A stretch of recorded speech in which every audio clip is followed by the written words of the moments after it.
L'évolution des droits des femmes en France, ça commence comment ?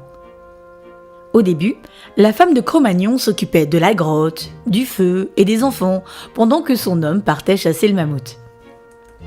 Bon, ça c'était il y a très longtemps. Commençons plutôt par un aspect un petit peu plus contemporain des droits des femmes, avec quelques dates importantes. Depuis la Révolution française et la Déclaration des droits de l'homme, les lois ont beaucoup évolué concernant les droits des femmes. Dès 1791, en réaction à la Déclaration des droits de l'homme et du citoyen, Olympe de Gouges décida de rédiger la Déclaration des droits de la femme et de la citoyenne. En plus de l'écrire, elle décida à l'époque de la placarder sur les murs de Paris, ce qui lui coûta la vie sur l'échafaud. En 1792, le divorce par consentement mutuel fut instauré. Il disparaîtra plus tard pour être réappliqué en 1975. 1804. Le Code civil indiquait « Le mari doit protection à la femme doit obéissance à son mari ». 1850. L'école pour les filles est créée et devient obligatoire dans les communes de plus de 800 habitants. La mixité dans l'enseignement sera de nouveau de rigueur dès 1881. En 1876, les premières suffragettes font entendre leur voix sous l'égide de Hubertine Auclair, qui s'est battue contre l'idée que l'on puisse exclure les femmes quand il s'agit de voter, mais pas quand il s'agit de payer des impôts. 1903, Marie Curie obtient le prix Nobel de physique avec son mari Pierre Curie et Henri Becquerel pour ses travaux sur la radioactivité. En 1920, la contraception et l'avortement sont des infractions qui sont punies de réclusion, pour les femmes qui en feraient usage, comme pour tous ceux qui les auraient aidées. 1924, les programmes scolaires masculins et féminins sont uniformisés. Quant au baccalauréat, il devient enfin le même pour tous. En 1938 est supprimée l'incapacité juridique des femmes. Dorénavant, les femmes sont habilitées à signer seules un bail, un contrat ou tout autre document. 1944. Les femmes obtiennent le droit de vote et d'éligibilité pour les remercier de leur participation à l'effort de guerre. Pendant la Seconde Guerre mondiale, elles avaient remplacé les hommes qui étaient partis au front.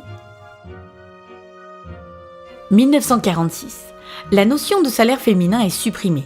Les salaires ne sont pas égaux, mais le travail des femmes est enfin valorisé.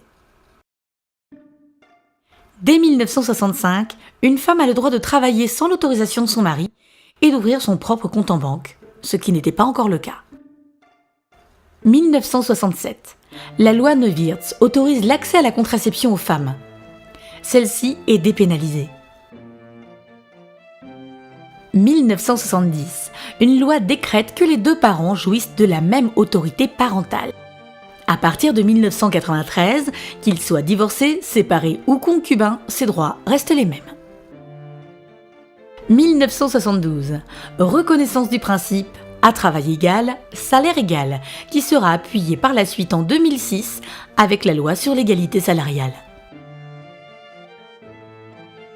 1972 également, le premier centre d'information féminin est créé à Paris sur une demande de l'État. Aujourd'hui, le CIDFF est un réseau de plus d'une centaine d'associations locales. Les CIDFF travaillent en étroite collaboration avec de nombreuses associations féministes ou non. 1974, Françoise Giroud devient la première secrétaire d'État à la condition féminine.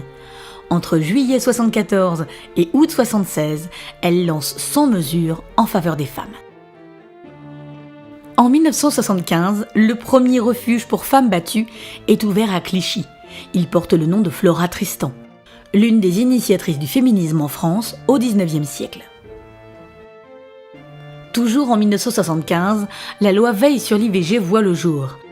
Grâce à cette loi de Madame Simone Veil, les femmes peuvent avoir recours à l'interruption volontaire de grossesse légalement. 1976. La mixité devient obligatoire pour tous les établissements scolaires publics. Le 8 mars 1977, l'Organisation des Nations Unies adopte une résolution enjoignant ses pays membres à célébrer une journée des Nations Unies pour les droits de la femme et la paix internationale. 1980. La définition légale du viol est inscrite dans la loi. Il s'agit de tout acte de pénétration sexuelle ou de quelque nature qu'il soit, commis sur la personne d'autrui, par violence, contrainte ou surprise.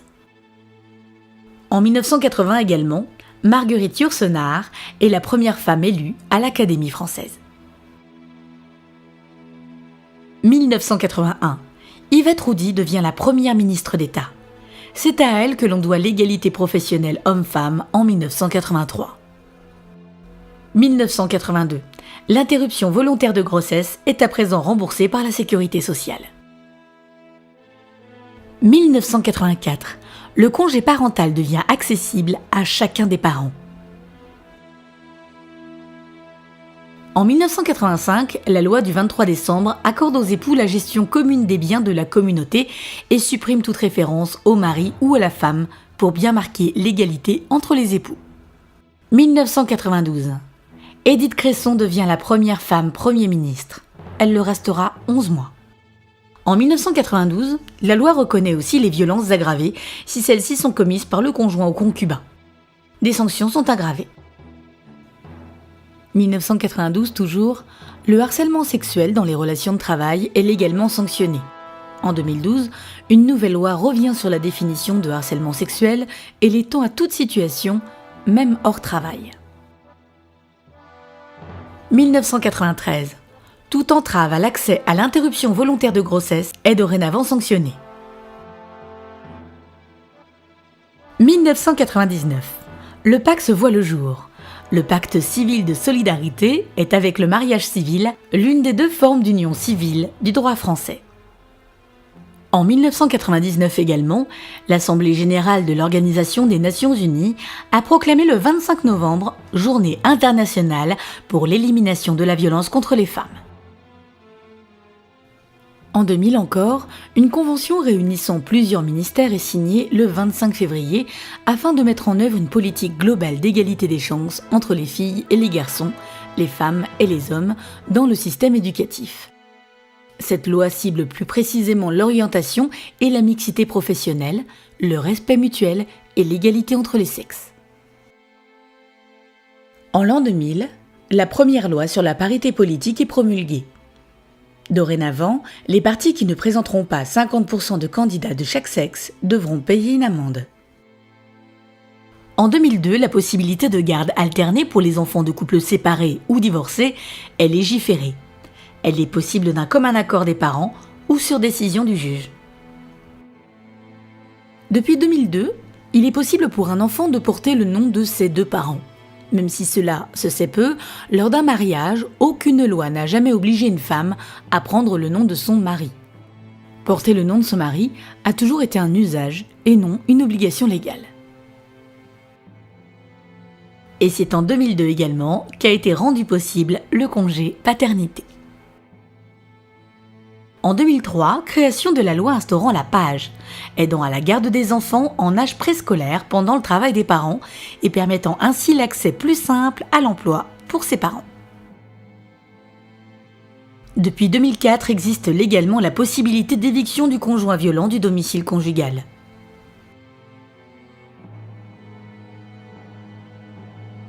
En 2006, le vol de documents d'identité et de moyens de paiement entre époux est sanctionné par la loi. De même, le viol entre époux, qui était reconnu et sanctionné depuis 1990, l'est désormais lorsqu'il est commis entre concubins, pacsés ou tout autre statut de couple.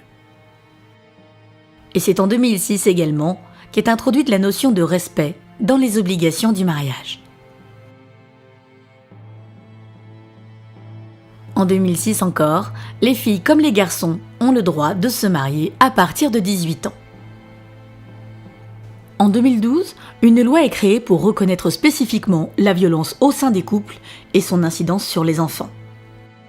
Il existe aussi une ordonnance nouvelle de protection des victimes et du délit de harcèlement moral au sein du couple.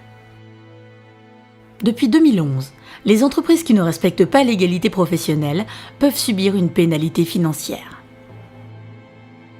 Le 19 décembre 2011, l'Assemblée générale des Nations Unies a déclaré le 11 octobre Journée internationale de la fille, afin de reconnaître les droits des filles et les obstacles particuliers auxquels elles se heurtent de par le monde, notamment en matière d'accès à l'éducation et de lutte contre le mariage précoce. En 2013, la loi datant de Napoléon, interdisant aux femmes de porter des pantalons, mis à part si elles font du vélo ou du cheval, est enfin supprimée. Depuis 2013, des discussions sont en cours quant à la législation et la possibilité de pénalisation de la prostitution. À l'énoncé de ces dates, on constate que le droit des femmes a déjà beaucoup progressé dans notre pays. Mais il reste encore du chemin à parcourir pour que dans les faits, nous soyons toutes et tous égaux en droit. Espérons que la loi du 4 août 2014 portant sur l'égalité réelle entre les femmes et les hommes permettra de faire un pas de plus dans ce sens.